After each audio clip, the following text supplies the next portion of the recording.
राहिलेली नाही आणि सवय पण राहिलेली नाही. मग उदाहरणार्थ दुसऱ्या मजल्यावर जायचं असेल तर आपण पटकन लिफ्टनी जातो, कोपऱ्यावर जायचं असेल तर दुचाकीवरनं जातो, जरा लांब जायचं असेल तर चारचाकीतनं जातो. त्यामुळे काय होतं की आपण चालण्याची गरज राहिलेली नाही, सवय राहिलेली नाही आणि त्यामुळे दोन दुष्परिणाम होतात. एक तर पहिली गोष्ट म्हणजे शारीरिक दौर्बल्य वाढतं आणि दुसरी गोष्ट अशी होते की त्याच्यामुळे वजन पण वाढतं आणि या दोन्हीचा अर्थातच गुडघ्यांवर मोठ्या प्रमाणात दुष्परिणाम होऊ शकतो. पण मला एक सांगा की आपण उभं राहिल्यानंतर आपल्या शरीरातल्या अनेक सांध्यांवर वजन येतं. खरं तर म्हणजे खुब्याचा सांधा आहे, गुडघ्याचा सांधा आहे, घोट्याचा सांधा आहे, पायाचे बारीक बारीक सांधे आहेत, अनेक सांधे आपल्या शरीरामध्ये आहेत की जे वजन पेलतात. पण मग गुडघ्याचा सांधा एवढा का जास्त बिघडतो किंवा त्याचेच आजार जास्त का दिसतात? याचं एक कारण असं असू शकतं की गुडघ्याचा जो आपला हा सांधा आहे त्याचं स्थैर्य हे त्याच्या स्नायूबंधनांवर आणि त्याच्या स्नायूंवर अवलंबून असतं.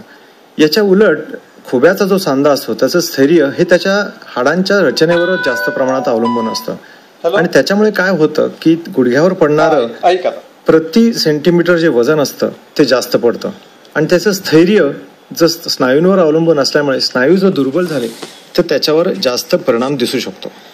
तर त्याच्यामुळे गुडघ्यावर मला असं वाटतं जेव्हा वजन वाढतं किंवा दौर्बल्य वाढतं गुडघ्याचे प्रमाण जास्त होतं दुखण्याचं. पण एक असं आम्हाला खूप वेळा गोंधळल्यासारखं होतं की अनेक वेळेला आम्ही वेगवेगळे शब्द ऐकतो, बुवा संधिवात झाला, सांधेदुखी झाली. हे संधिवात सांधेदुखी हे सगळं एकच आहे का काही वेगवेगळे भाग आहेत? म्हणजे संधिवात वेगळा, सांधेदुखी जी गुडघ्याला होणारी ती वेगळी आहे का बाकीच्या सांध्यांना होणारे त्रास आहेत ते वेगळे आहेत? म्हणजे याच्यामध्ये शरीर प्रक्रियामध्ये बदल जे होतात त्याच्यामध्ये काही वेगवेगळे बदल आहेत का किंवा प्रकार आहेत का? आता गुडघ्याची सांधेदुखी हा एक मोठा व्यापक शब्द आहे. आता ही सांधेदुखी म्हणजे कुठल्याही प्रकारे गुडघ्याला दुखणं झालं तर त्याला आपण सांधेदुखी म्हणतो, परंतु त्याची एक कारणं अनेक असू शकतात. उदाहरणार्थ संधिवात म्हणजे माणसाची प्रतिकारशक्ती ज्या वेळेला आपल्या शरीराच्या पेशींवरच हल्ला करू लागते त्यावेळेला आपल्या शरीराच्या पेशी ह्या नष्ट करू लागते ती प्रतिकारशक्ती आणि त्याच्यामुळे जे गुडघ्याला आपल्याला त्रास निर्माण होतात त्याला संधिवात असं आपण म्हणतो. याच्या व्यतिरिक्त गाऊट आहे, टीबीमुळे गुडघा दुखू शकतो. काही वेळेला फ्रॅक्चर झाल्यामुळे आतल्या हाडांची रचना जर बिघडली तरी सुद्धा माणसाचा गुडघा दुखू शकतो. म्हणजे हे सर्व प्रकार हे सांधेदुखी ह्याच्या खालीच त्याचं वर्गीकरण जरी झालं तरी सुद्धा वयामुळे जसजसा गुडघा खराब व्हायला लागतो तसतसं त्याला आपल्याला दुखणं निर्माण होतं. आता ह्या प्रकारची वयामुळे निर्माण झालेली जी दुखणी असतात गुडघ्याची त्याला ऑस्टिओआर्थ्रोसिस असं इंग्लिशमध्ये म्हणतात आणि हे सगळ्यात जास्त मोठ्या प्रमाणात आढळून येणारं गुडघेदुखीचं कारण आहे.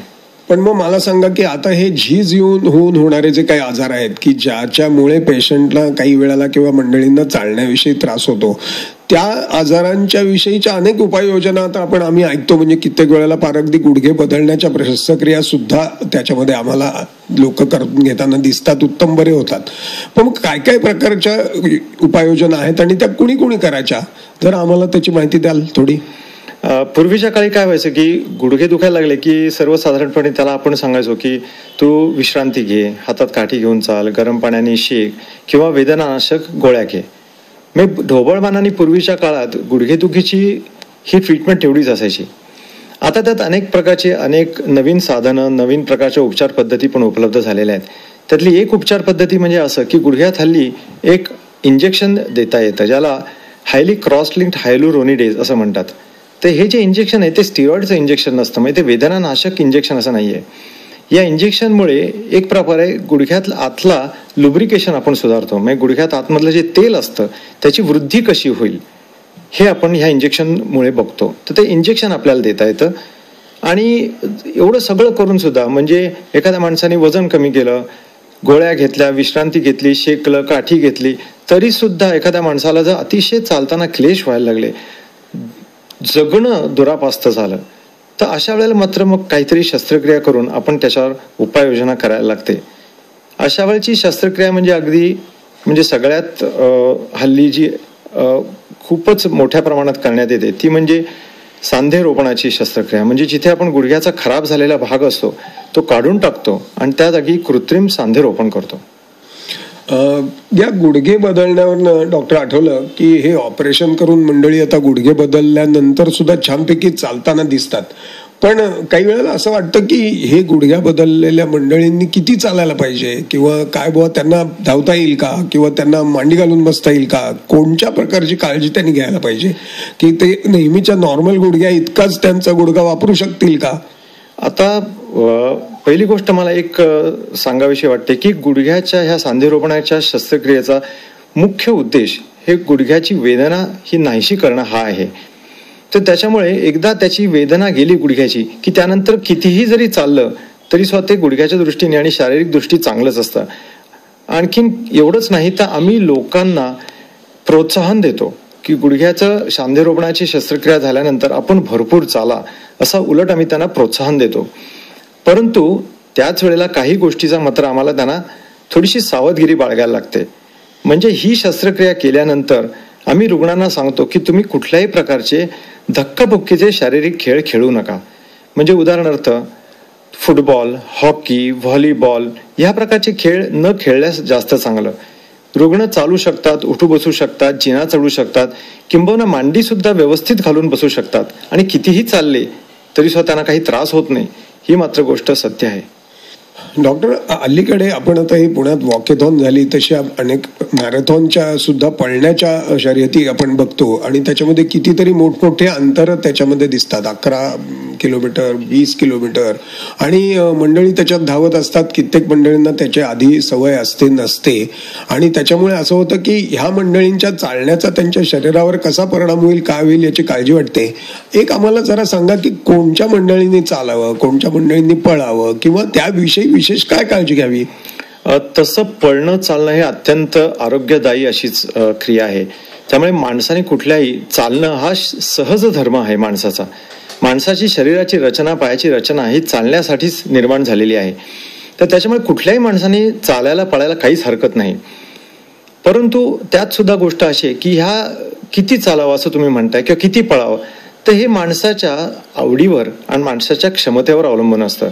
एखाद्या माणसाला चालण्याची आवड असते तर एखाद्या माणसाला पळण्याची आवड असते. तर काही जणांची क्षमता ही चालण्याचीच असते, पळण्याची नसते. आणि शेवटी तसं विचारायला केलं तर पळणं म्हणजे तरी काय, एक प्रकारे जलद चालणं, आणि त्याच्याहून जलद चालायला लागलं तर आपण त्याचं पळण्यात रूपांतर होतो. म्हणजे क्रिया शेवटी ती एकच होते. तर पळावं का चालावा हा मला वाटतं व्यक्तिगत विषय आहे. हा माणसाने ज्याला आनंद होईल ती गोष्ट करावी. आता ह्याच्यात त्यांनी गुडघ्यावर काही परिणाम होतो का, तर त्यांनी निश्चित परिणाम होतो. त्याचा नियम असा आहे की आपल्या हाडांची दृढता किंवा आपल्या हाडांचा ही जी ताकद आहे ती त्याच्यावर पडणाऱ्या वजनावर अवलंबून असते. म्हणजे आपण जेवढी वजन शरीरावर गुडघ्यावर टाकू तेवढी गुडघ्यांची हाडाची दृढता आणि ताकद वाढत जाते. त्यामुळे ते चालणं हे अतिशय चांगली गोष्ट आहे गुडघ्याच्या दृष्टीने, यात काही शंका नाही. पण मग गुडघ्यासाठी पळणं चालणं हा एक प्रकारचा व्यायाम झाला, पण मग आता असे अनेक इतरही प्रकारचे व्यायाम सुद्धा आपल्याला गुडघ्यासाठी काही करता येतील किंवा कशा प्रकारे ते करता येतील याला जरूर तज्ज्ञांचं मार्गदर्शन तर पाहिजेच.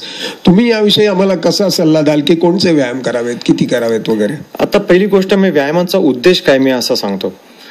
आता गंमत अशी आहे की आपल्या गुडघ्याच्या आतमध्ये जे सांध्यात तेल असतं तर ते तेल असतं त्याच्यामुळे आपल्या गुडघ्याच्या आतील पेशींना प्राणवायू मिळतो.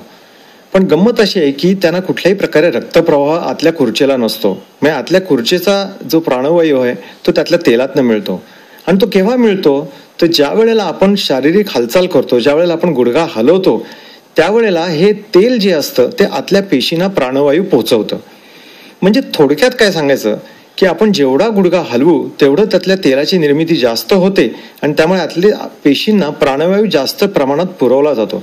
कारण एक मोठी गैरसमजूत अशी आहे की जास्त चाललो तो गुडघा खराब होईल, पण ऍक्च्युअली तसं उलट आहे. आपण जेवढा गुडघा जास्त वापरू तेवढा तो जास्त सुदृढ आणि जास्त निरोगी होतो.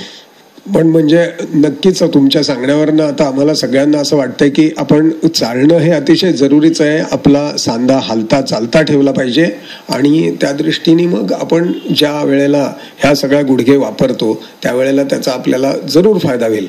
पण मग या रॅलीच्या निमित्ताने पुणेकरांना तुम्ही याविषयी काय सल्ला द्याल?